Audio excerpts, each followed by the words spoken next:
Эхэлсэн шүү. Үгүй таглаа. Оо эхэлсэн. За манайхаа мөрөөдөл цуслангийн ээлжийн хуваар зарлагдсныг та бүхэн мэдж байгаа тийм.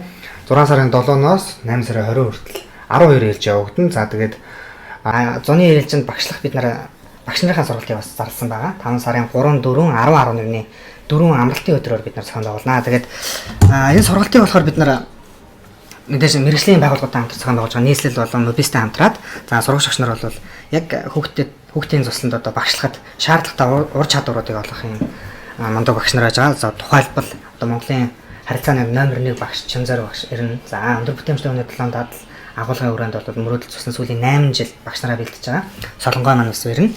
За энэ жил бас өнгөрсөн жил мөрөөдөл дээр ирээд маш сонирхолтой сургалт орсон. Гантуулга гэдэг мундаг сурагч багш байгаа. Гантуулга багш маань бас ирнэ. За ер нь хүүхдэд дадал яагаад чухал юм те? За ер нь муу дадлаас яаж гарах ёстой? Ер нь сайн дадлыг яаж суулгах юм? Тэр чиглэлийн сургалт орох байгаа. За мэдээж одоо хүүхдийн цуслан дээр харахад одоо эрсдэлтэй одоо гамшигын үе тохиолдох арга хэмжээнүүдийн талаар одоо сургалтыг манай Төвшинбаяр багш маань орно. За одоо хүүхдийн цусланд бас тоглоомын хөтөлбөргүйгээр зөвлөхийн аргагүй. За дүүдүгийн манай тулгаан маань бас ирж тоглоомын сургалт орох байгаа. За тэгээд хууч өмгөөлөгч Сайн Баяр маань ирж бас хүүхдийн цуслангийн багшийн мэдэх ёстой бас тийм хуулийн агуулга мэдээллийг бас орох байгаа.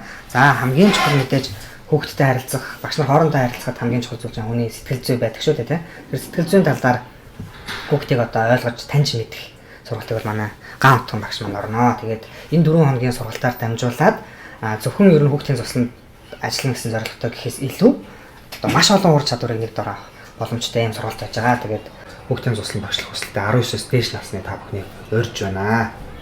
За